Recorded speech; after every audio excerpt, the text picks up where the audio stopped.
now being revealed that Larry Ellison, a genocidal Zionist billionaire, is directly responsible for handpicking United States senators. According to leaked emails, our current Secretary of State, Marco Rubio, was handpicked to be senator of Florida. Very cool democracy you have there, America. Larry Ellison is a Jewish billionaire oligarch whose company Oracle is directly responsible for helping Israel carry out a genocide against the Palestinian people. So again, we love the country of Israel, and we'll do everything we can to support the country of Israel. Also, Larry Ellison is apparently the kingmaker in United States politics and 100% the shadow president of the United States. He owns CBS, he owns CNN, and soon he will own TikTok. But for some reason, if you mention that the Jews own and control the media,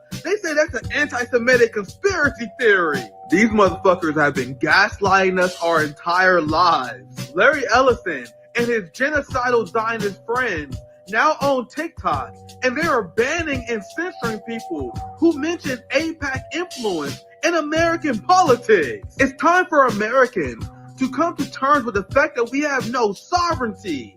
Our country is controlled by a bunch of genocidal Zionist billionaires, and we have a fake country until we overthrow them. What's poppin'? My friends, my family, welcome to another edition of Nick at Primetime. We are streaming live on both RBN and my personal channel, Nick Cruse. But make sure you guys switch over to my channel, Nick Cruse, if you watch on the RBN account, as the RBN YouTube channel is heavily shadow banned. What's poppin', my friends, my family? We have much to discuss. Obviously, this has been on my radar for a while. And I always try to explain to America that you have no sovereignty, to my fellow American brothers and sisters. And I have my friend Aaron Good from the American Exceptionalist podcast, great historian, writer, author. And we're going to discuss, I love having like these theoretical debates, right? To me, it's like the chicken or the egg. I explained it like that before, where there are a lot of people that say that Jewish supremacists, Zionists hijacked the United States during and after the Nakba. And I can emphasize and I can relate and understand why people made that argument. I'm more of the fan of the argument that Israel is a colonial outpost of the United States. The people who rule the West, the ruling class for generations, like it goes back to the old monarchs, the British Empire, the Napoleon days, where the Western ruling class, they always dreamed of subjugating Israel, right? I'm not subjugating Israel, it's subjugating the Middle East.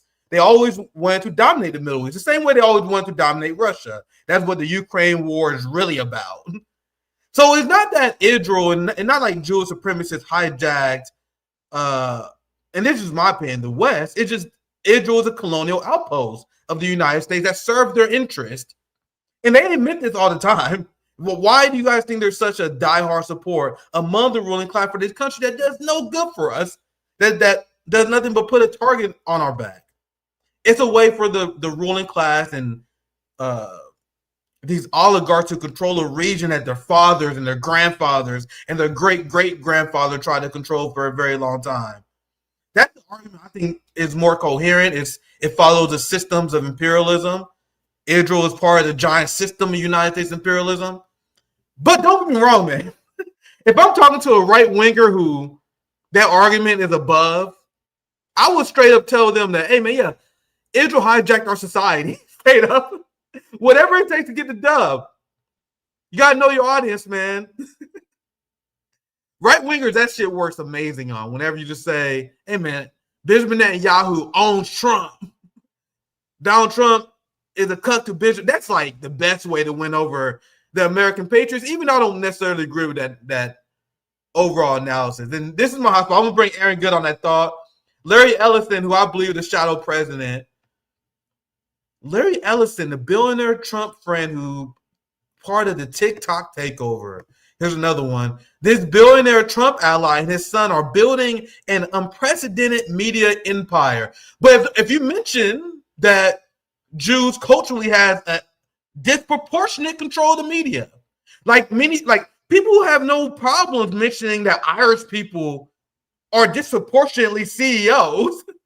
People have no problem mentioning that the NBA is made up disproportionately of black men. Like, why are these things so hard to admit? He just the tip of the iceberg. And this is the last time I'm sharing. I get my guess in here because he's not even like hiding why he's doing this. Like his company Oracle, he tells his employees that if you don't love Israel and you're not willing to serve Israel, you might as well quit. The Oracle execs love Israel, or maybe this is not the job for you. Now this guy picks Barry Weiss, who is probably the least talented person in media, and now she's the head editor of CBS. You guys see how this cabal works? But I'm going to get Aaron Good thoughts on here. Friend of RBN, host of the American Exceptionalist podcast, historian, author as well.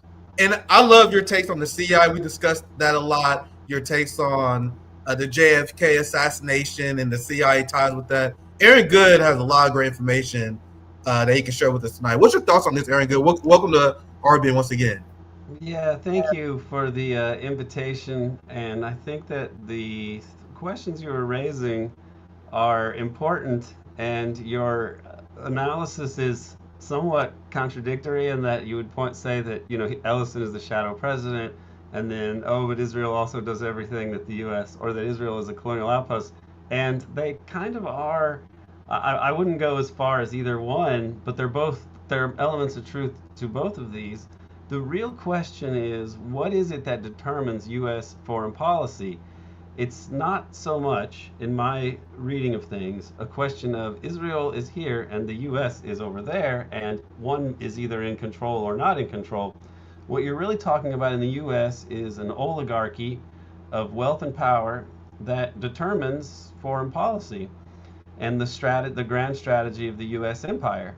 And I believe that since World War II, as the US pursued global empire, Zionists, mostly Jewish Zionist oligarchs, have done everything they could to steer U.S. foreign policy in a direction that they deemed to be good for the Zionist project. And we have a whole history of this country that, especially since the end of World War II, that is suppressed and unknown to people and obscure. And in particular, I'm talking about the role of organized crime in the U.S. and its connections to the U.S. establishment and the so-called legitimate elites and oligarchs of the United States. In 1941 or 40, what year was it? You have Operation Underworld, which I think kicks off in 41 or 43. But it's the point is, it is a alliance between the U.S. national security state and the National Crime Syndicate.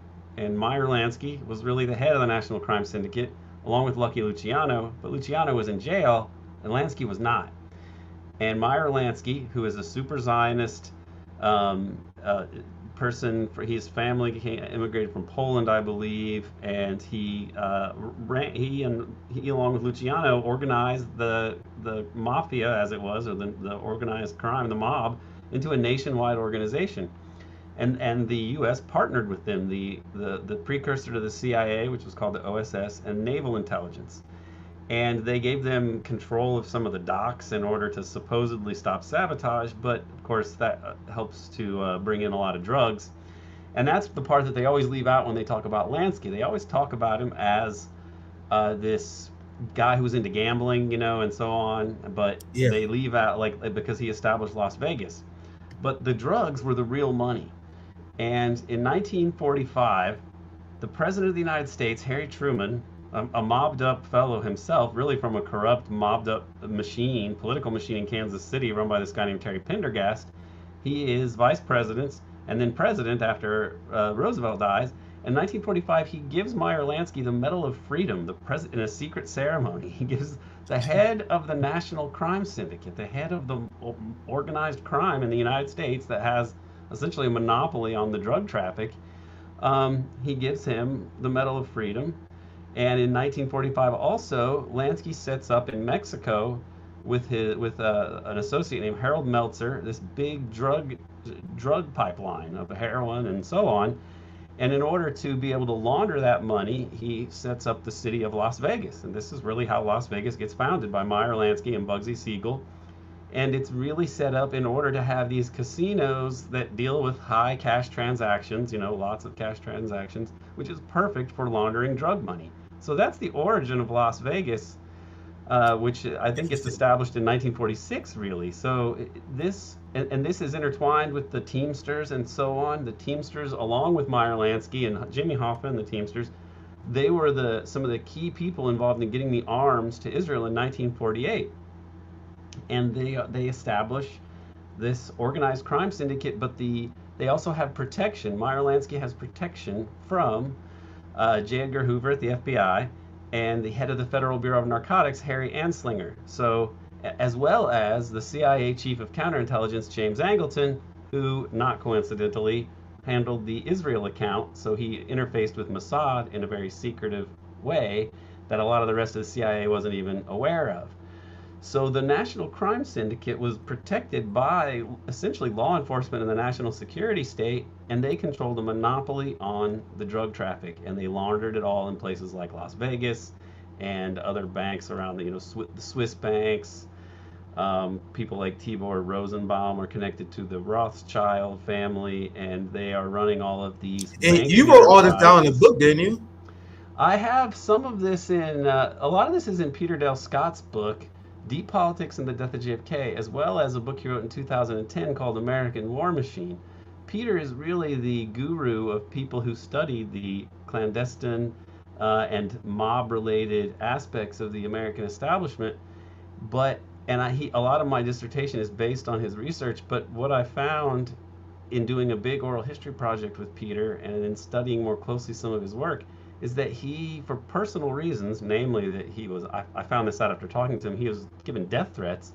He would minimize a lot of the role of Israel in his work because he's married to a Zionist. Of course. And he got death threats. And he actually, he's 96 now, and I think that his generation, they take anti-Semitism more seriously than we do as a concept. Yeah, for they was the lifetime, victim of the Holocaust, like media apparatus. There was a giant Holocaust media, gigantic market created by these Zionists to spread the word about the Holocaust industrial complex or something. Like that. Yeah. I think that's exactly the best way to put it, Aaron. You're 100% correct.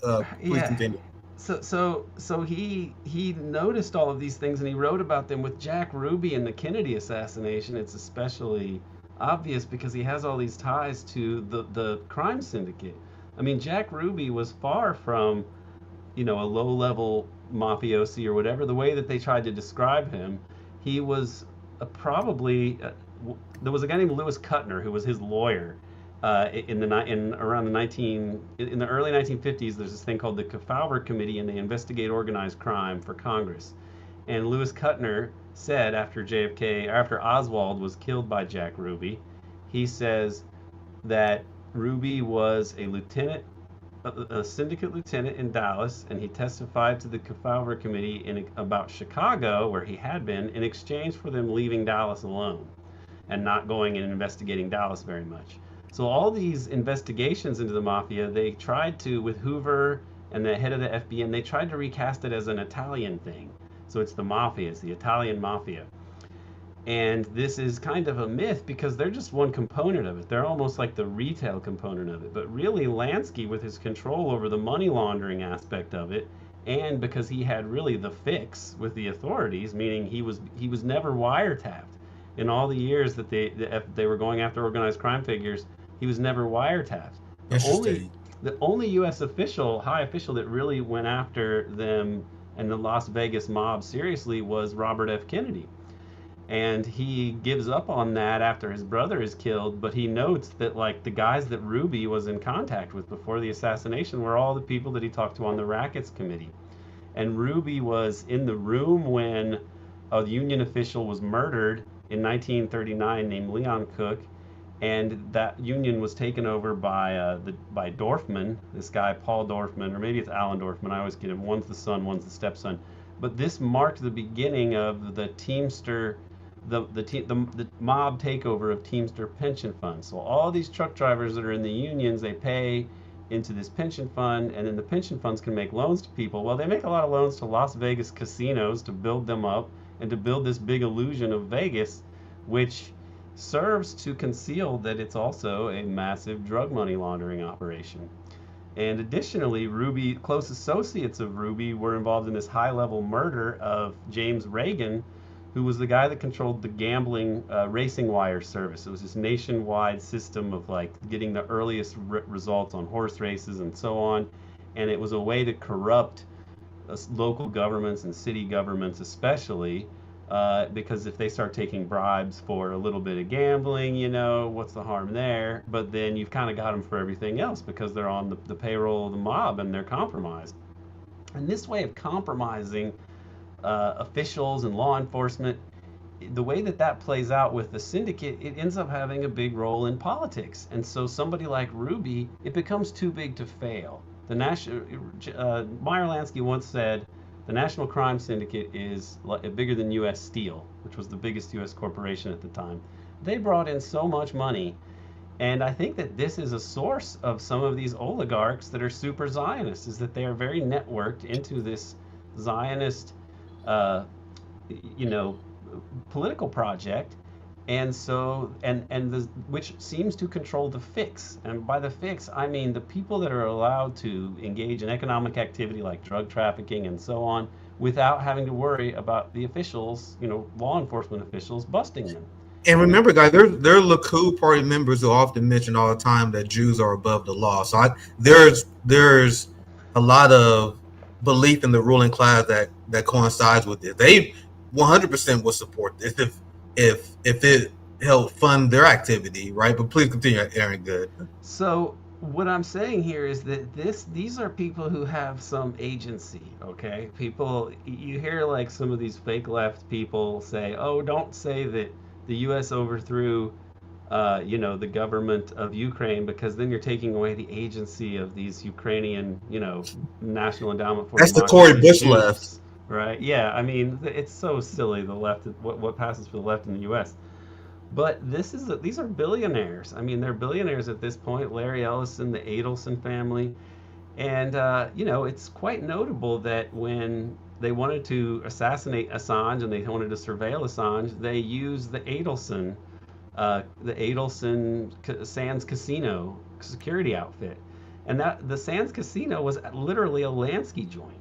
And that's one of Donald Trump's biggest supporters. And it's basically like the same milieu. They operate now in Macau, so it's a lot of money from Asia. And okay, maybe the gambling thing, who knows how much people actually gamble, but the point of it is, it's so easy to launder money that way. I mean, it's quite possible that a lot of that money is just laundered drug money because they've got the fix still. There's still these big, the drug traffic is still an arm of the U.S. imperial establishment, I have to believe. That's probably the reason for a lot of the Bitcoin and other cryptocurrency and stuff, is that now it's so easy. They have a bazillion ways to launder money in different ways and different schemes. But the bigger issue is not the nefarious role of Zionists in really destroying the U.S. imperial position, because I think that's what they've done in the 21st century. The bigger issue is we have this capitalist system where everything is for sale. And I think that this cohort of people were very successful at understanding this. A really good book on this, which only deals with it sort of abstractly, is called The Money and the Power by Sally Denton and Roger Morris, who used to be in the National Security Council. But they describe, it's about Las Vegas. It's the making of Las Vegas in modern America. But when you think about Vegas as this place that doesn't really produce anything, it's just a kind of illusion, and then it's probably fueled by a lot of drug money too. And it's like the capital of the American deep state, you could say, is Las Vegas, because it's the site of all of this money laundering and organized crime. And it's really Lansky's insight into the fact that everything is for sale in America, and that really the key is not to try to gamble, but to own the casino. That you own the game and you rig the game. That's the position you want to be in, and that's just basically capitalism. I mean, you're not Exactly. really there to make an honest buck. These billionaires get monopoly positions or use their insider status to, to nail down markets, et cetera, exploit people overseas, use political connections in every way possible.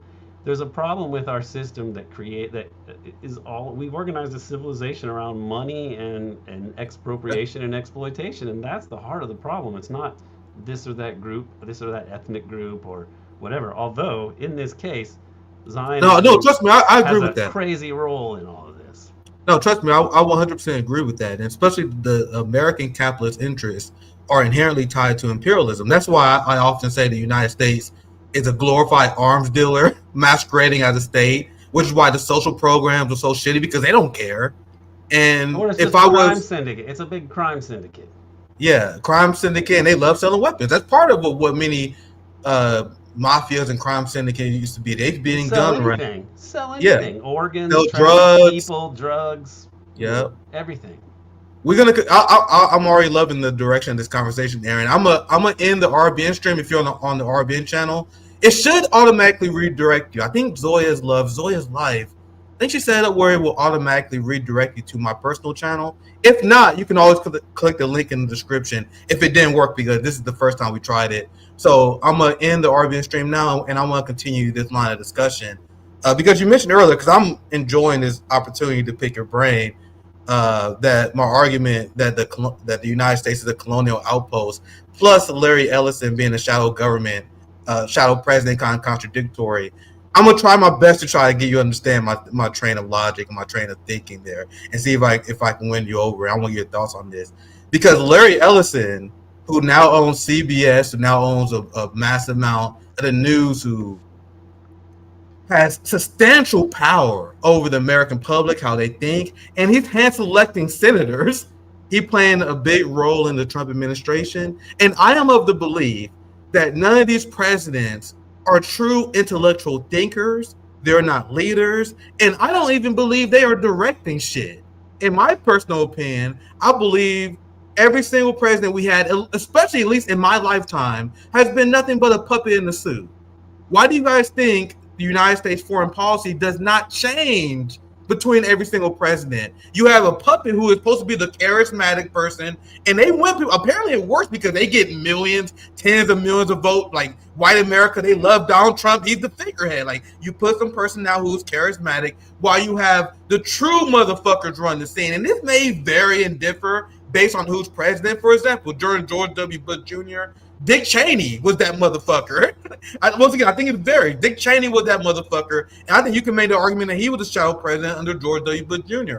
Under Joe Biden, it was 100% Anthony Blinken. Like, Anthony Blinken was the motherfucker who was really directing shit. But overall, the goal of the United States empire will not be hijacked by one person, which is why I predicted that Donald Trump would eventually fall to the NATO proxy war. And now he's going even further than Joe Biden did, for example.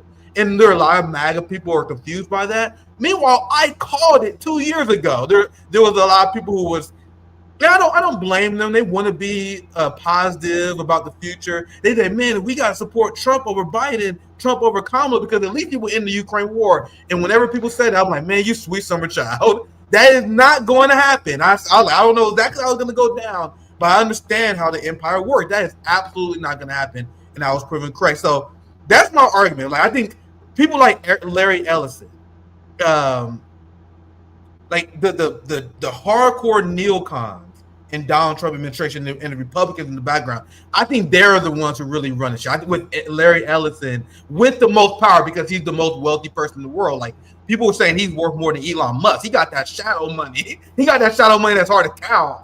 But Eric, I want to pass your thought, and I'm gonna get back into the Larry Ellison story. But do you have any feedback on that? Well, I think having looked at this issue and tried to work it into my own history of the deep state that I present in my dissertation, American Exception, Empire in the Deep State, I don't examine the issue of Israel very much, but I talk about the ascendancy, the rise of the neocons a bit. But I stop at Ronald Reagan because that was a point at which a new sort of right-wing regime in the U.S.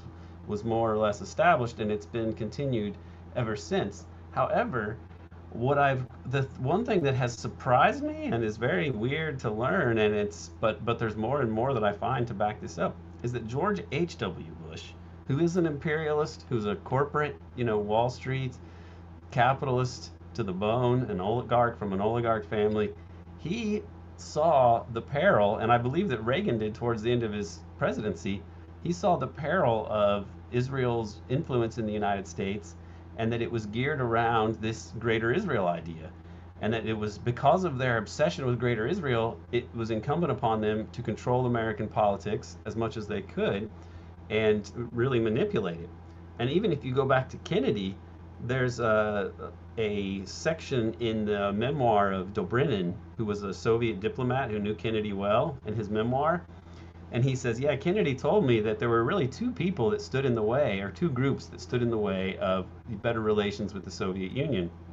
One of them were just ideological Cold War hawks, so the right-wing militarists and so on.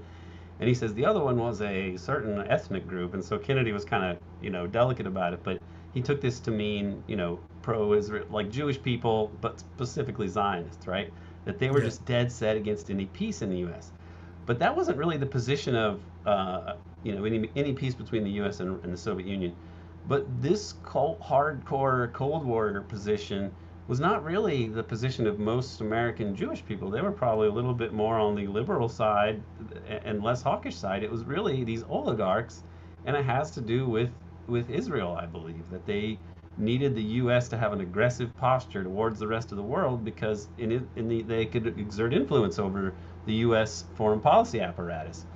So, they played a role in the JFK assassination, but they had to have had the approval of probably the Pentagon and, some other elements of the U.S. regime that are not quite so visible. But you fast forward to Reagan. The last thing that Reagan does in 1989, he's done in 1989. Like he basically goes just a month into 1989, and then Bush takes over. But he recognizes the PLO, which is something that the Zionists were freaking out about. Because if you recognize the PLO and you say, okay, they've renounced terrorism, we can negotiate with them, well, then you could negotiate a Palestinian state, which was the U.S. policy. But the Zionists never, ever, ever want that. Above all, they want Greater Israel. In May of 1989, the Secretary of State of the United States, James Baker, goes to AIPAC, as I understand it, and he tells these 1,000 or so wealthy, influential Jewish Zionists, mostly Jewish Zionists, he says, it's time to put aside once and for all the unrealistic idea of Greater Israel. Okay? And then H.W. Bush forces Israel to enter into negotiations with the Palestinians, or else he will withhold like billions of dollars in loan guarantees. So this got him the extreme hatred of the super Zionists, and I believe that they were probably behind having Ross Perot run that year. When you think about how the effect of it and everything else, that's a crazy connection. That's wild. I suspected that anyway because of the way that it all went down. Because Bush, if you look at American politics, incumbents have a big advantage. And George H.W. Bush had just basically won the Cold War, and he'd won the Gulf War in Iraq and Kuwait, right? I gotta look into that. That's super interesting. He should have been reelected. And one thing that I found, which doesn't prove my hypothesis here, but it's very damning, I thought, because it just was like, I wasn't looking for this, I just found it. When Israel was stealing oil essentially from Kurdish areas in Iraq and Syria, and then they would ship it through Turkey and then to Israel, there was one American company doing business there, and it happened to be owned by Ross Perot Jr. So he got in on this like oil smuggling Zionist gravy train, in the 2000s. So I thought that was very, very weird. But the point is, H.W. Bush loses, and after that, the presidents, Clinton seems to be influenced. Well, I think the Lewinsky thing was an example of blackmail used against him it just seems to be, now that we think about it, it's an Epstein kind of operation. And Epstein even had a picture of Bill Clinton in that Monica Lewinsky blue dress, like he had it hanging up in his apartment, and he was friends with Bill Clinton. So make of that what you will. Very strange, but Clinton pardons Mark Rich, who's this Zionist guy who had the head of Mossad on speed dial, and was a criminal. And his lawyer also, Mark Rich's lawyer, was Scooter Libby, who was Dick Cheney's chief of staff under W. Bush. And what I understand from talking to a former oil executive who was a advisor for petroleum issues after the Iraq War, his name's Gary Vogler, he told me that he knows people in the oil industry who are friendly with the Bushes, and that H.W. Bush believed the reason he lost in 92 was because of Israel, and that W. Bush was not going to repeat that mistake. He was going to get a second term by giving Israel free reign to do whatever. And so, whatever we make of 9/11, that happens. And you have the Iraq War also, and basically a very pro-ultra-Zionist neocon foreign policy that his father was totally opposed to. Not that I'm a fan of George H.W. Bush, because I'm not, but he wasn't a lunatic like these people. These neocons and the super Zionist people are insane. They are just lunatics. They have 1,000 ways to fuck with you. Yes. Like Chuck Schumer said, if you don't bend to their law, they got 1,000 ways to fuck with you. But he says the intelligence community, but in general, this is what we're talking about. People with lots of money and clandestine power. Yeah, very, very well said, Aaron. I think that was a fantastic opener. I'm gonna show you guys just these two quick receipts, and I'm gonna quickly cover what's going on in Japan, because it's extremely relevant to how the overall West is forming right now. They are fully embracing fascism. They are fully embracing militarism as a way to counter the rise of China, as a way to counter the global majority resisting Western U.S. hegemony. They're going all out, all full-fledged militarism, and that's essentially who Japan elected. But I'm gonna quickly read these receipts on Larry Ellison. This is Larry Ellison's son, David, who was colluding with top Israeli officials and foreign Israeli intelligence agencies to spy on Americans who supported Palestine. And this is very open. So this person who I like to refer to as the shadow president, because I think that's fun. I think it's funny to refer to him that way. Successfully, then this is the person who now owns CBS, was helping Israel spy on Americans. The people who supported the BDS movement, the people who shown up at protests, he directly facilitated this. And now he owns CBS, and he has the head editor at CBS is Bari Weiss. This is where I left off before we went down a little rabbit hole. And this is why I will always bring this up whenever people discuss Bari Weiss. It's how she directly acts as a kill agent for the Israeli regime. You have Rafayette in Gaza, who was murdered, and this is his tweet he sent out because Bari Weiss was helping the IDF pinpoint his location. She doxed him and helped the Israeli government facilitate their program where they were executing journalists. And this is what he said before he was eventually killed by the state of Israel. If I get killed by Israeli bombs or my family is harmed, I blame Bari Weiss and her likes. Many maniacal Israeli soldiers already bombing Gaza take these lies smear seriously and act upon them. So Bari Weiss doxed this guy and got him murdered by the IDF, and now she's the person who is controlling CBS. I think it's pure panic, because even a large amount of evangelical Christians are starting to turn on the Israeli project.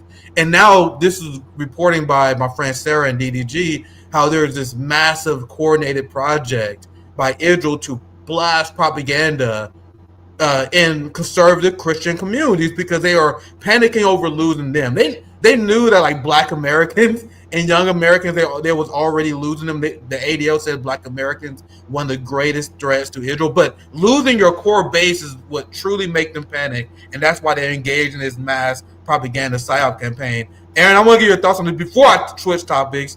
Is your thoughts on, like, there was polls that showed the majority of people, both in the Republican and Democratic Party, is calling for arms embargo of the state of Israel. Right. I'm gonna cover Japan, and Japan is just another example of how the populists being extremely anti-Israel, but they are ruled by a Zionist ruling class because they don't have a true democracy. We see the same in Italy, where there are general strikes, and Giorgia Meloni is a diehard Zionist, where they gotta pretend and do these political theater, pretend that they're in support of Palestinians. Are you seeing the same thing with this massive shift in consciousness regarding Israel and Zionism? I mean, honestly, the sort of elephant in the room here when you're talking about the shifting opinions of even conservative Americans is the Charlie Kirk assassination, which is so bizarre. And well, I can't wait to get your thoughts on this once you. I mean, look, I think that it's so perfectly timed and so on, and the case against the guy is so bizarre. It doesn't seem like he could have been shot with the kind of round they were talking about. And then there's all these different pictures of him where he supposedly disassembled this gun like he was the Flash or something, like he could just move like a blur and do a job that takes like a minute, but do it in like 2 seconds. That seems very strange. And those texts, which are the most contrived things I've ever seen, like the most ridiculous. It just seems. My lover, here's my motive. Here's my motive that the prosecutor needs. Here's my text tying me to the gun, which the prosecutor needs. Yeah, and so I'm glad that you see this. I'm glad you see it the same way I do, because the whole story makes no damn sense to me, and I covered it a little bit as well. Please continue, Aaron. I even thought that the way the security team around him reacted was bizarre, and they were that's a smoking gun. Unnaturally calm, and then they take down all the cameras, and then they put him instead of an ambulance, he gets taken in one of their cars, and we don't hear anything about the autopsy, but even that is going to be very suspect, because it's going to be the state the autopsy. That does it. I don't know if you remember this, Aaron. I haven't been following that aspect of it, but I knowing the JFK case, you just see how you can fix anything. Anything can be fixed. Fixed as in fixed by nefarious actors. You guys realize they were getting sloppy. The establishment was getting sloppy because after the shooting, they immediately said Charlie Kirk told his family to pray for me. There was a headline that said Charlie Kirk told people as he in the hospital to pray for me. Then there was another report that said he died instantly. Then there was one report where the doctor said he got the bullet in an autopsy, and that's where the whole Charlie Kirk is the man of steel bullshit came from. They like his body stopped a 30-06 sniper rifle bullet, but then it was turned out they didn't do the autopsy yet. Yeah. So you guys, they was extremely sloppy. So did you do the autopsy or not? They're like, oh no, actually we did the autopsy later, before he was flown out by Air Force One or whatever JD Vance was. It Air Force Two? I think JD Vance is. He had his dead body carried by Air Force Two. So when did the autopsy take place? Anyway, I don't want to get down the rabbit hole again because I covered it before. Dude, nothing makes sense. Nothing makes sense. I saw this. I wasn't going to cover it, but I want to get your thoughts on this because I know you. Yeah. Well, I want to get your thoughts on this. I saw this before we went live. I didn't plan a segment on it, but I want to get your thoughts. Yeah. Because I've been leaving this to Candace and their friends, because the people who like close to Charlie Kirk is like, nigga, I want to figure out what the hell happened to him. So they were trying to figure out the truth about what the hell happened to Charlie Kirk, which shows why Charlie Kirk and his friends, the people who viewed him as a mentor, the people who were closest to Charlie, they don't give a fuck about investigating this. And Aaron, you mentioned before that the crime scene, I think that was the number one smoking gun. That was what got me into it. When I saw the Charlie Kirk producer guy grab the mic and put it in his pocket, the way they was tampering with the crime scene, and the federal agents and the police officers were allowing them to. Yeah. It's like, bro, come on, man. And I'll just read it. Charlie. I'll just read this. I didn't plan on covering it. I don't want to play the whole video. I haven't seen this from. Does she actually have chat? Like she has screenshots of Kirk saying this, or? Yeah. So Candace Owens shares a group chat with Josh Hammer, Rob McCoy, and 6 other TPA USA affiliates where Charlie Kirk explicitly said he had no choice but to leave the pro-Israel cause just 48 hours before he was assassinated. So I had never like did a segment on this, but there's like this war going on in the right now. There are people who are making an argument that Charlie Kirk was leaving Israel, while the Laura Loomer Zionist people are making an argument that this is not the case, that Candace Owens and Tucker Carlson are spreading lies about Charlie Kirk leaving Israel. That's why there's a lot of confusion on the left about why Israel may have potentially murdered Charlie Kirk. Because I've seen people say, why would they murder Charlie Kirk when he's pro-Israel? Well, the theory goes, I'm not saying I 100% believe it, but the theory goes, losing Charlie Kirk, who has this massive TPUSA Republican Foundation, where Republican candidates literally go through TPUSA. It's an oligarch-controlled media apparatus. They Massive couldn't lose him. AstroTurf thing, but they AstroTurfed him into like a legit idol for these people. Yeah, Aaron, and that's actually a very important point. Because me and Charlie Kirk is around the same age, and I have a long memory. I remember Charlie Kirk hitting the scene, guys. This teenager fuck. I don't know if you remember this, Aaron. I remember in the mid 2000s, this young babyface guy comes out of nowhere, and now he has all these billionaire. He had billionaire donors. You guys think that's organic? I said it before, and we can move on because I don't want to beat a dead horse here. But Charlie Kirk, he partied with dangerous motherfuckers. He was partying and hanging around genocidal billionaires, and they play for keeps, fam. If you they'll cross kill them, anybody, man. They'll kill anybody, and that. So I don't claim to have. I wouldn't go so far as to say like Israel did it, because I'm not there. We're talking about a sort of Zionist constituency that goes across borders. So it wouldn't who knows what the actual role of the Israeli state may or may not have been. I hear you. But the timing, it's interesting to hear people that are more conspiracy averse in some ways, like if they talk about 9/11 or other issues, like Larry Wilkerson, Larry Johnson, Max Blumenthal, and they're all really pointing out how suspicious this is. And then when you add it with the obsession with making sure that the American right stays on side as far as Zionism is concerned, and the purchase of TikTok, the turning CBS into a genocide advocacy network. I mean, these are really striking things, and I don't claim to know precisely what happened or who did it, but everything about it seems to have, I mean, the patsy element of it, the fact that the first story doesn't really add up and that things are kind of ridiculously and implausibly incriminating. It reminds me of these other cases of assassinations that are organized in this way. It just seems very, very timely and suspicious. Even the choice of the patsy. When they kill the Kennedy brothers, the patsies are first a communist, because of course capitalism is the best, and so communism must be evil. And then the second patsy was a Palestinian, the one that killed Robert Kennedy. And then now we have a a pro-trans person. And I really feel like the trans issue is something that has been ginned up into a sort of psychological operation to get people to argue about something to politicize something that's really more cultural and more about individualism than really a serious political issue, when you're talking about the fact that we live under a regime that's not a democracy, that's a lawless empire bent on global dominance, that, as I say, breaks the law constantly. And to the extent that politics are disputed, it's like only issues that the oligarchy allows to be disputed, like cultural issues like this, where it's like, it doesn't matter if you are anti-trans or pro-trans. The fact that you would think that that's an important issue to argue about or to get pissed off at people about, that's playing into the hands of this empire, and we don't live in a democracy anyway. So what are you thinking that this sort of cultural, I mean, I'm not from the coast. I know that the majority of people in the heartland of the U.S., the majority of the population, is not really super hardcore pro-trans or anti-trans. It's been ginned up in a particular way. And then the fact that this guy that the patsy was chosen this way is like the perfect way to like rile up conservatives and get them thinking about something besides, babies being starved to death and bombed with U.S. taxpayer dollars to no benefit of the United States. So even the right wing, the conservatives in the U.S., their moral compass is not so insane that they want to see a bunch of babies slaughtered. I mean, it's just not.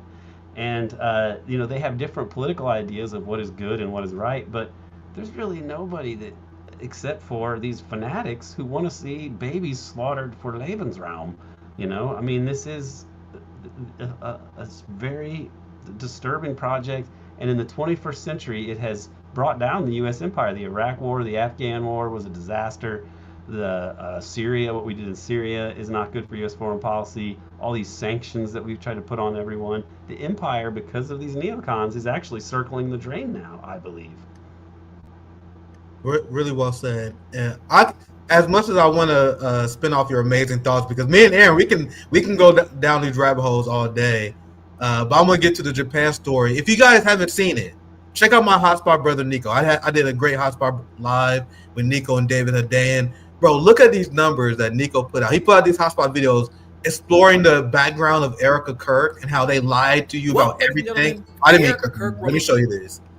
These videos that Nico House put out went crazy on YouTube. 248,000 views, 175,000 views. Very well researched video. So I'm like, bro, Erica Kirk, everything they told you about her and her background was lies. So make sure you gotta check that out. Once you dive into the Erica Kirk rabbit hole and how she's being anointed, and there's like a possibility that Israel arranged that marriage in the first place. It's a very interesting story that we're going to be diving into for a very long time. I think it's like a new JFK. Like people are going to be piecing the puzzles on this for a very, very long time. But let's get to what was supposed to be one of my main stories, but we get to it near the end here. We're going to wrap up after this segment because I don't want to take too much of your time tonight, Aaron. I want to cover the new prime minister of Japan. And isn't it interesting how, like, the liberal class, like Zoran Mamdani today, he called Nicolas Maduro a dictator. He called the president of Cuba a dictator. Like, they all buy the neocon lies about the United States enemies. But why don't Zoran Mamdani and Bernie Sanders, the people who repeat empire lies about their enemies, like Bernie Sanders will say Vladimir Putin is a tyrant and a thug. And they will say that China is an evil authoritarian state because they have one-party rule. Why don't they ever call out Japan, a country that had one-party fascist capitalist rule for 75 years? Isn't it interesting how Japan never takes any heat from the NATO progressive left? People like AOC, they praise the UK. They say, well, my model of socialism comes from the UK. Yeah. Like that's shit like AOC would say. You would never hear AOC and Ro Khanna criticize the UK for plunging into fascism. The UK is arresting 34 people every day for stuff they post on social media. There's scenes of them arresting blind, disabled people for wearing Palestine action shirts. But if you was to ask the NATO left, they would never call the UK a fascist state. They would never call France and all these European-friendly countries fascist states when they are nothing but puppet clients of the United States where their people have no sovereignty. Here is Sanae Takaichi, the new prime minister, and she was like a mentee of Shinzo Abe. And she self-described herself as someone who is following a Margaret Thatcherite ideology. Just to give you a point of view of how absolutely cooked Japan is, here's Takaichi. Man, this is a very poor image, isn't it? Takaichi often cited Margaret Thatcher, the former British prime minister, as her role model. Yeah, and my treasure. That's so funny.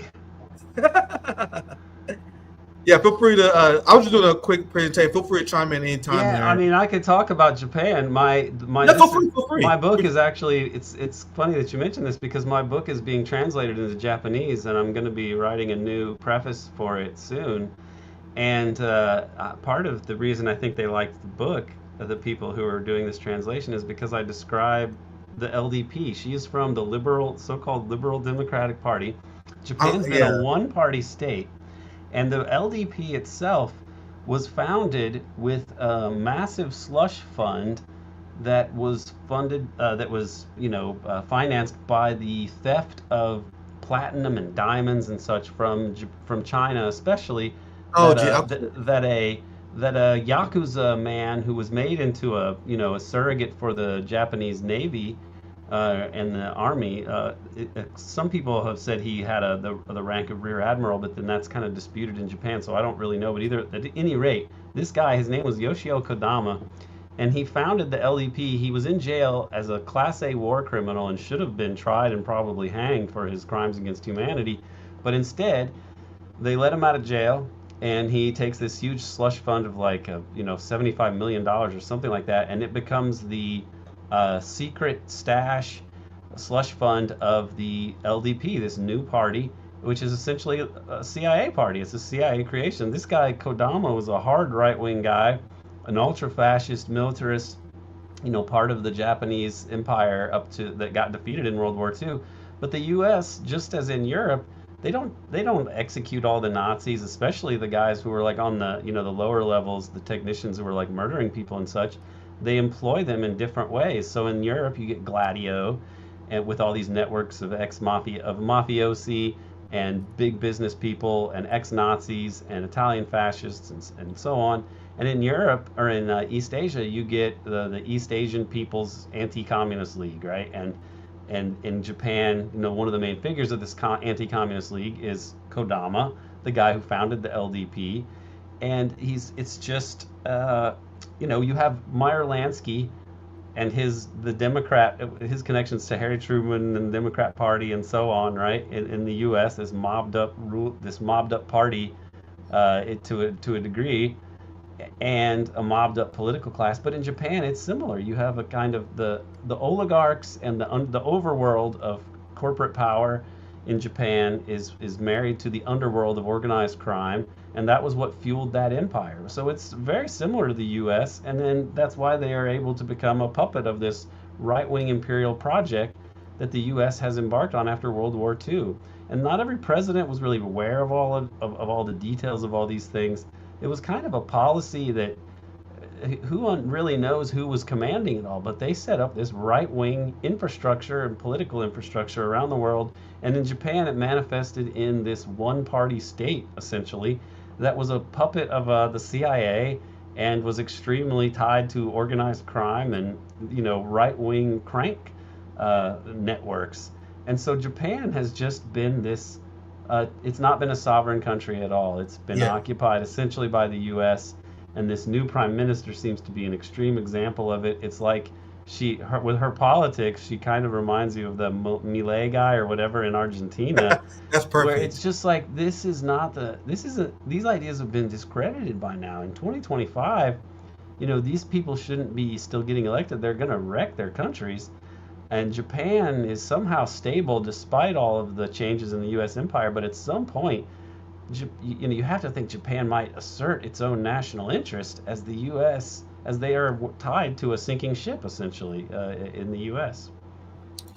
So, I'm so glad that you did a lot of writing on Japan. I'm glad I have you for this segment. This is absolutely perfect. I think your analysis of Japan is spot on. And as an anti-capitalist, I find the metrics that the West uses to be hilariously deceptive. Like, I'm not a big fan of GDP growth and all that shit. That's the kind of stuff capitalists use. They say, "Oh my God, look at the GDP growth! Look at no. How is the working class doing? Yeah. Are people able to start a family? Or do people have a good work-life balance? Do their work bring them satisfaction in their life? Are they happy?" In Japan, the working class is miserable. They have worker rights on paper, but on paper only, because. And there's a whole nother live stream, a whole documentary you can do about this, about the work life in Japan, how companies force people to work unpaid overtime, how you're forced to go out to drink with your bosses.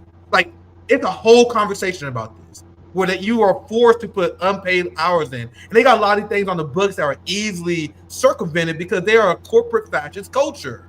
So instead of talking about GDP growth, I like to talk about this kind of stuff. Record numbers of young Japanese taking their own lives. Yeah, How and that's can you always create a suicide is society? a big issue in Japan anyway. In Japanese culture, they've always had a sky high suicide rate in Japan, and I'm sure it's worse now because of the late capitalism. And just same with South Korea. So when capitalists talk about economic indicators on what country is successful, why is this not something that you consider? Like the amount of people who feel like they're so hopeless that they have no choice but to take their own lives. Right. Compared to China, for example, where opinion poll after opinion poll, there's so many polls where it shows that Chinese people are extremely optimistic about the future. Right. Shouldn't that be something that we should measure? Meanwhile, in America, how many doomsday conspiracy theory has existed just in our lifetime? Right. Remember, Yeah. remember That's just it. They are all competing with, especially on the right, because they don't have a good analysis of capitalism. You know, they want to come up with conspiracies, and I deal with conspiratorial statecraft, and I think it's important to understand how lawless the regime is and how it does resort, routinely to conspiratorial statecraft and clandestine, crimes, assassination, paramilitary operations, rigging elections, sexual blackmail, etc., etc. But it's the if you have an affinity for capitalism, or if it's part of your core belief system, then you need to blame a group. It might be the Jews, it might be the Illuminati, it might be the Jesuits, it might be the globalists. The globalist is kind of the generic thing, which is just, if you understand these organizations, they're just manifestations of Western capitalism and Western imperialism. Absolutely, Aaron. So this, what you're talking about in terms of how could we look at like what it's really like for people, you can look at human development indicators. What's the literacy rate? How many people are homeless? How many people are unable to come up with $500 if there were an emergency? And all of these things are bad and getting worse in the U.S. And that's why people are hopeless. Whereas in China, even though the development has been uneven to a degree where the coastal cities have prospered more, it still is starting to filter more to the rest of the country, and in pretty much every region of China, life has improved for decades now. Whereas in the United States, we almost think that it's a natural part of human progress that, like, well, of course it can only get worse because that's all we've experienced. And so the idea that, like, oh yeah, we have smart people and we can use our intelligence and our political institutions to make life better for people, that's almost like some sort of pipe dream in the U.S. You're thinking, what? We know that's not going to happen. I mean, we're just defeated in this way. And I believe until this regime is forced to reckon with reality and how it has basically lost and it can't really compete anymore on any kind of level playing field, and it's even losing its power advantage to make the playing field always uneven, and rig everything in its behalf, they're in for a real rude awakening, and I think they're already seeing it, and they've boxed themselves into a corner. I don't think they can win against Iran. I don't think they can win against Russia, and I don't think they can win against China. And if they do anything stupid, maybe they'll get the world blown up, but I don't see how they could prevail in wars against these other countries. You can't just take on the rest of the world. They needed to have a better way to accommodate the majority of human beings on the planet. Saying that you're going to rule the world forever and have a new American century and full spectrum dominance and global primacy and 1,000 military bases around the world, and everybody's going to only buy and sell things in dollars forever and just bow down to the white West forever world. It's madness, and it's collapsing now. I truly believe that these psychotic criminals in the ruling class are engaging in the flip the table strategy. Remember when you was a child? Yeah. Because they're not talking about literally flipping a table. They're talking about nuking the world potentially, which is like, that's why you can't just give an angry, 10-year-old the button to launch nukes, because, they might not make the best decisions. They're entitled and sometimes myopic and et cetera, right? But that's like our ruling class. They're like spoiled children. These motherfuckers rather ruin it for the entire world than live in a Chinese century. They try to do even a human century. I think of it. I don't see China as wanting to just replace the U.S. and be like, ha. Yeah, I understand. Instead of Hollywood, you're going to get all these, Chinese flavored movies, and everything's going to be about buy Chinese cars, et cetera, et cetera. I just don't see them doing that. It's not in the history of the Chinese civilization, which I taught Chinese history for 3 years, taught the course 3 years as a high school course for seniors, and it had Japanese history in that too because it was East Asian, and I know these cultures fairly well. I've been to both of them. I've spent a fair amount of time in Japan, and I lived in Taiwan for a year, and China for a summer. Americans have no clue. They have no understanding of these of what they're about to experience. Yeah, and this is what I mean, because this is a perfect entryway to this, because we're talking about how the Japanese working class is suffering. And Japan is now remilitarizing the same way that Germany is remilitarizing. So we have Imperial Japan that is back, baby. Not Germany got their military back, and they all supporting genocide. It's like the good old days, isn't it? And instead of taking care of the Japanese working class, instead of learning the lessons that China, their cross-the-pond neighbor, is teaching them, they're instead engaging in militarism, cutting social spending to challenge China. This is the new prime minister. Sanae Takaichi has long been a poster child of the LDP's conservative wing, championing causes such as high government spending and a hawkish approach to China and a large defense budget. And I covered this last year. None of the dumb left, no one in the progressive left is talking about this kind of stuff. It's how Japan is remilitarizing. Why no criticism among the NATO left over the militarization of the West? Japan is on course to remilitarization. And this is what they plan to do. Her plan has nothing to do with increasing the quality of life for the Japanese people. It's waging war against China. You guys see how she's just another Western puppet? And I think what you said was so on point when you explain how Japan is still colonized, they are occupied by the United States, which is why they've been implanted by this fascist rule. And it's a tragedy too, because the Japanese would not have pursued the sort of fascistic imperialist course that they did in the latter part of the 19th century and up until World War II, when the U.S. just nuked them and said, no, we're the empire of the Pacific and you're not.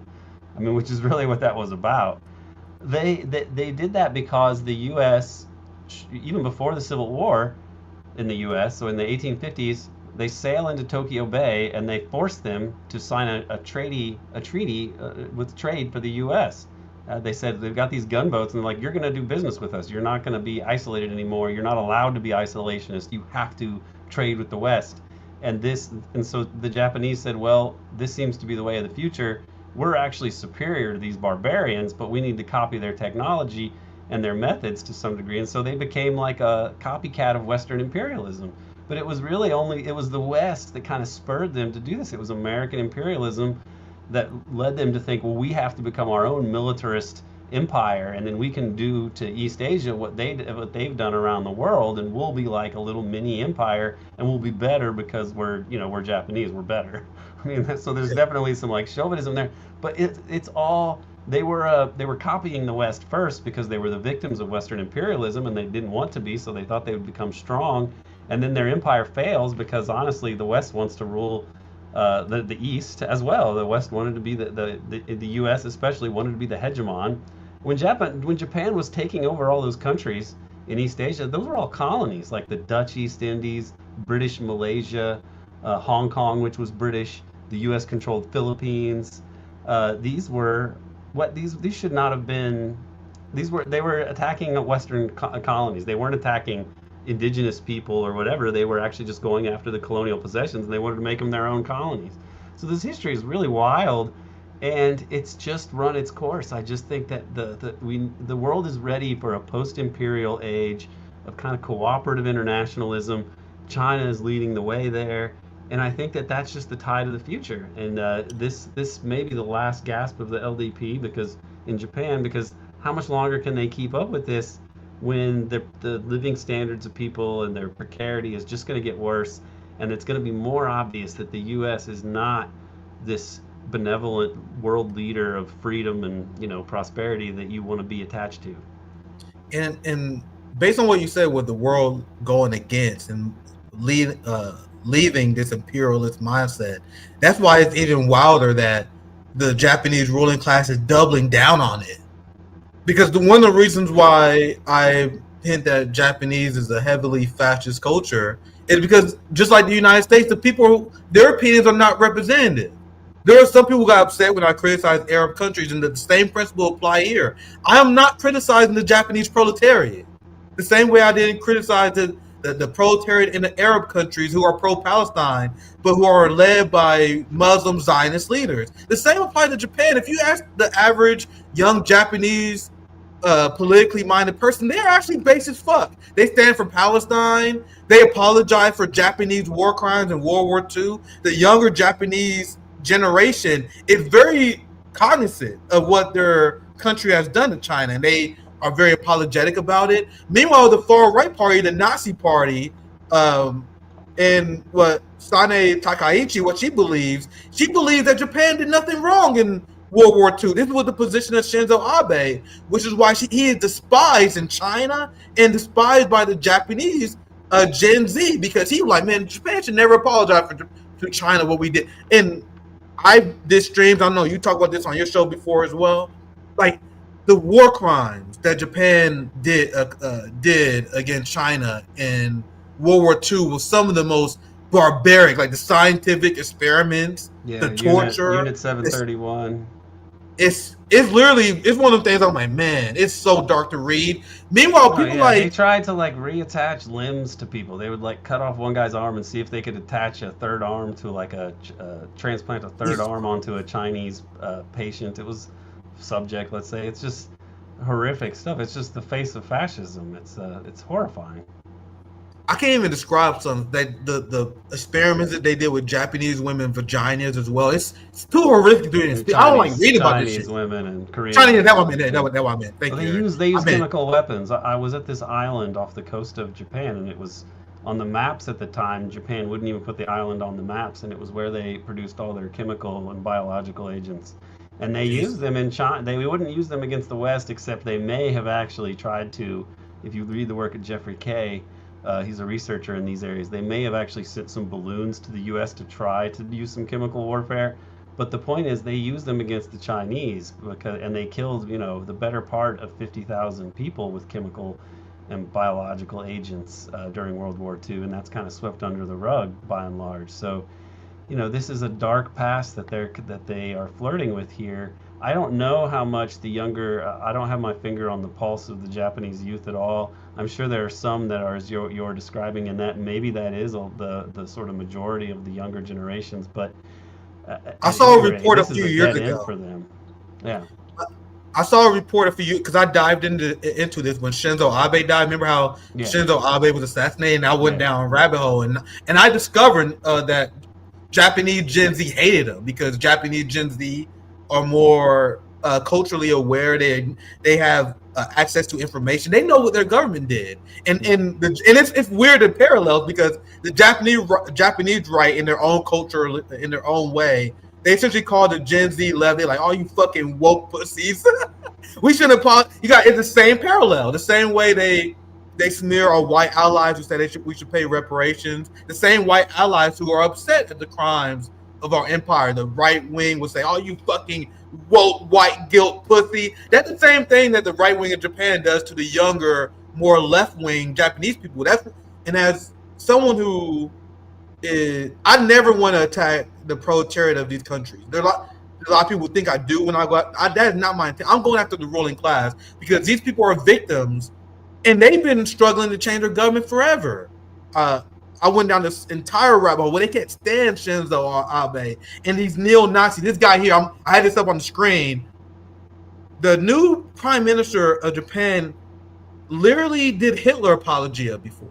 She posed with, I don't know that much about, I had to look this up. This person who is Kazumari Yamada, he apparently is part, I don't know if you know that much about this party. I got a Wikipedia up. That's why I'm according to Wikipedia, I'll just say that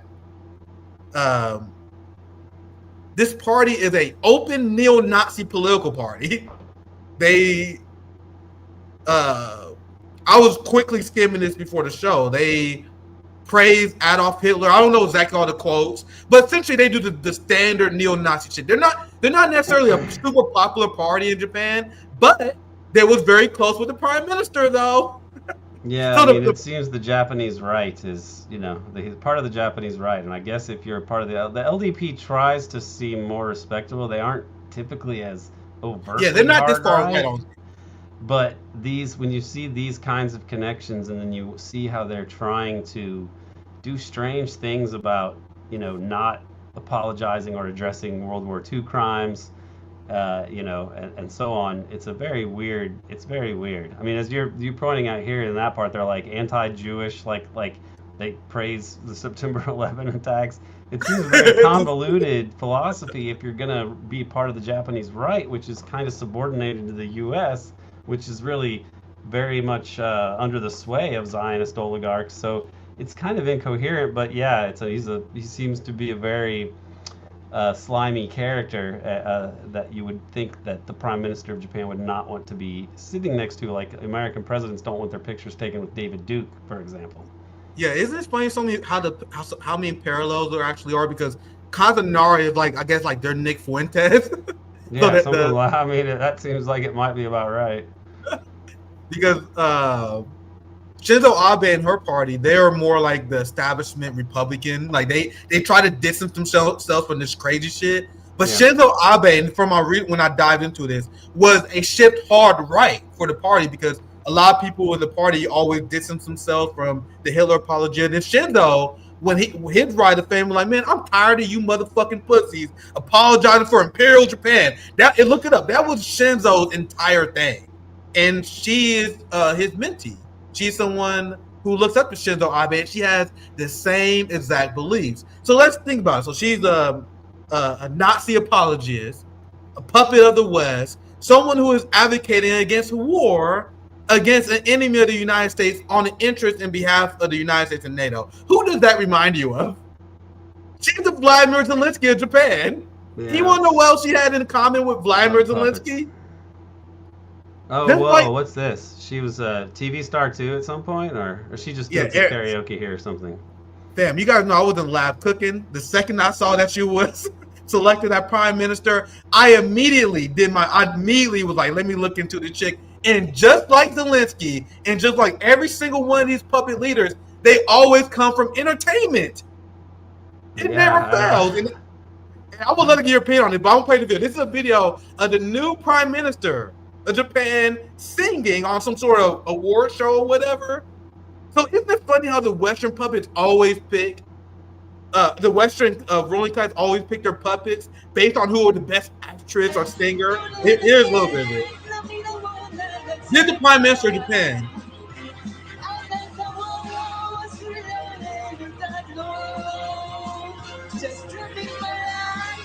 This is what I'm talking about in this video.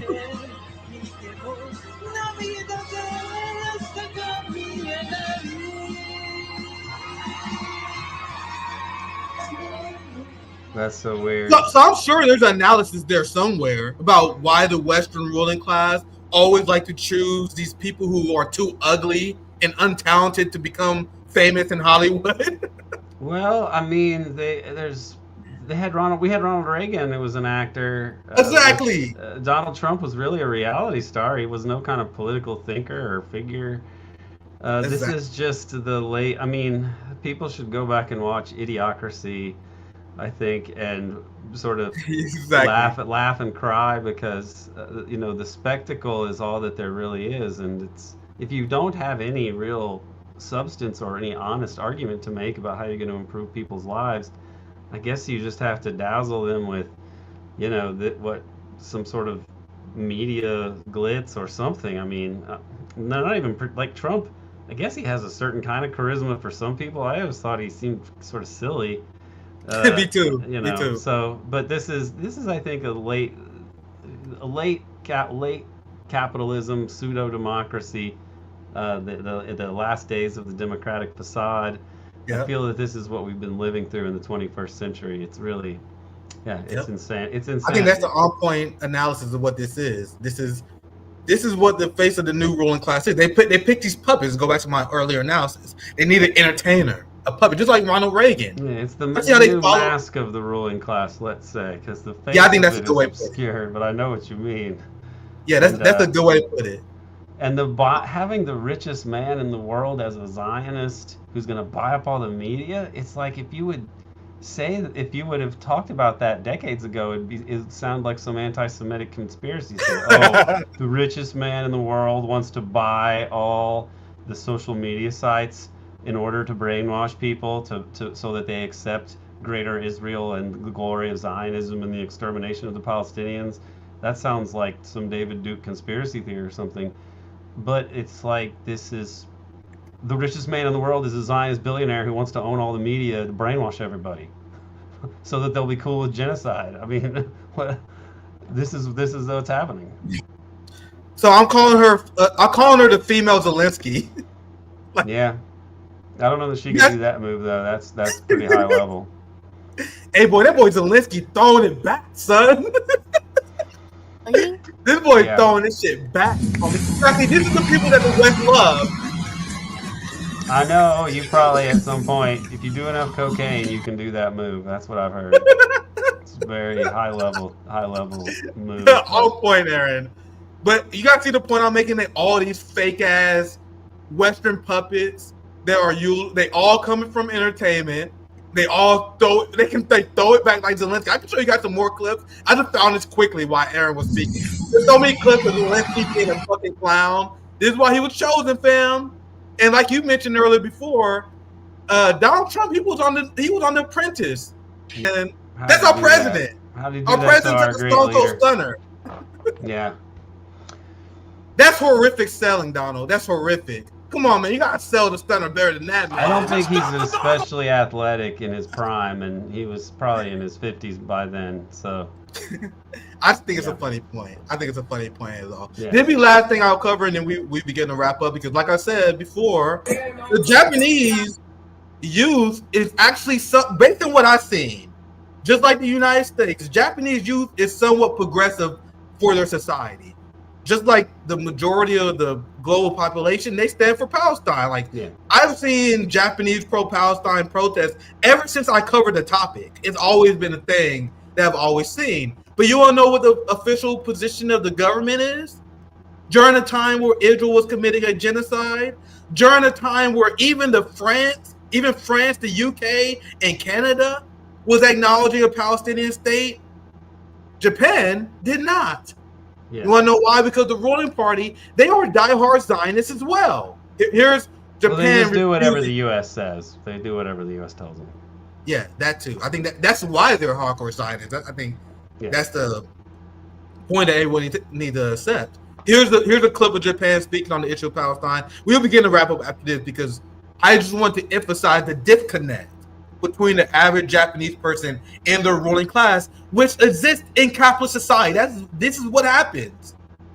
Like, no matter how your personal feeling about these countries, when you look at China, when you look at Russia, they massively approve of their leaders, of Vladimir Putin, of Xi Jinping. In Japan, they are not getting anything they want, and they can't stand the ruling party. If you guys look into it, the young people hate the current politicians, but they have no say, because Japan is just like us, is an old society, a rapidly aging society where the youth, their voice is completely fucking shot out. And now, anyway, let me play the video and we can begin to wrap up. 国際社会ではパレスチナ国家承認の機運が高まっています。これを受け、我が国としてどのように対応すべきか、何が我が国が一貫して支持する二国家解決の実質的な進展に資するのかといった観点から政府内でこれまで熟議を重ねてまいりました。その結果、日本政府としては今回の国連総会のタイミングではパレスチナ国家承認を行うことはしない。Like, do you know how fucked you have to be behind Canada and the UK and France on this? But like you said, Aaron, you're 100% right. And this is the point I am emphasizing. Japan is not a sovereign state. They don't have any real choice on the matter. This is the position that the United States tells them to take, and they will do that exactly, despite what the people say. I found this video, and I think this is hilarious. They kind of show just how passionate the Japanese people are about freeing Palestine. I think this video is base as hell. There's this Japanese guy who shows up at the Israeli embassy in Japan every single damn day, ever since the beginning of the genocide, screaming "Free Japan." Check this video out, guys. He does this every day, apparently.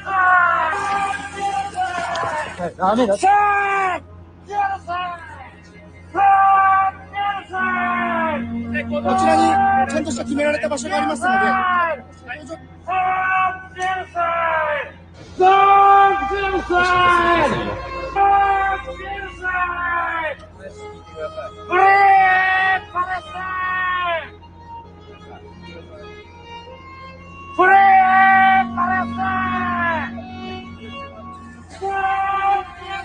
What is fucking Chad?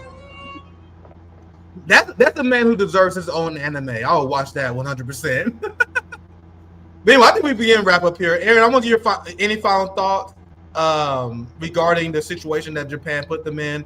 You guys know I like to have a lot of fun in my analysis, but I'm gonna call the new Japanese Prime Minister the Japanese Zelensky. I think that's how I'm gonna describe her from now on. Compare the position of Japan to the position of a free country, of a country that is not ruled by the United States. And this is why the Zionists lied to you about North Korea so much. Compare this to Japan. Israeli-North Korean relations are very hostile.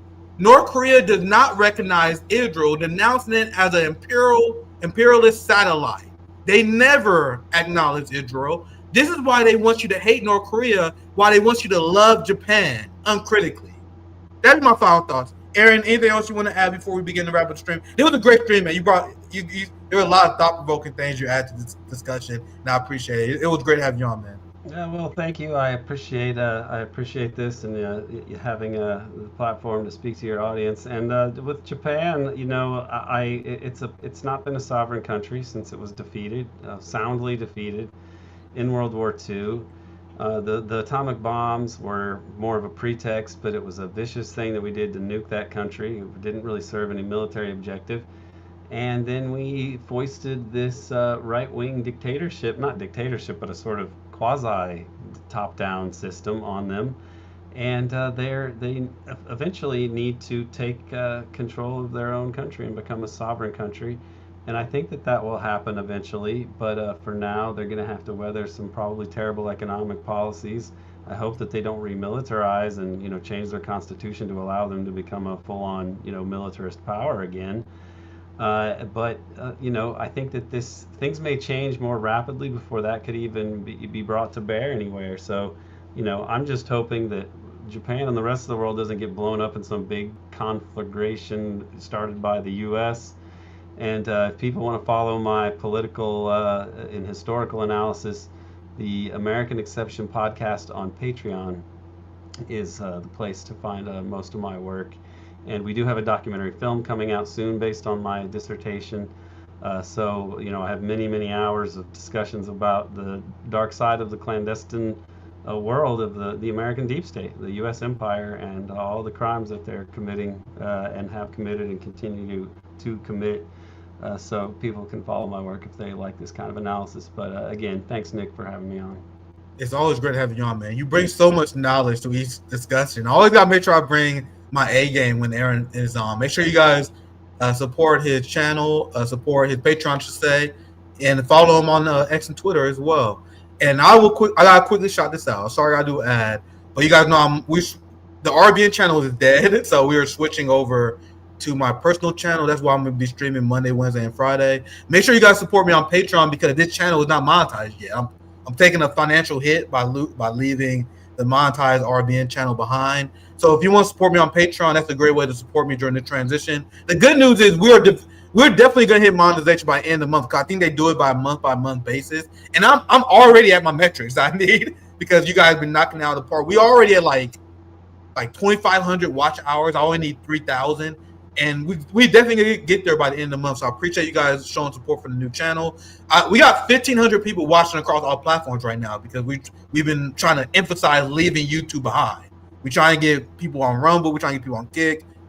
We've been censored heavily on YouTube. The only reason I got my page up is just because I was about to rage quit YouTube, but Sabby and my friend Greg and Zoe, they're like, man, you can't do that. You can't leave audience on the table. So we on YouTube, but I highly suggest that you guys like other platforms. We're streaming on X, Rumble, Kick, and other options as well.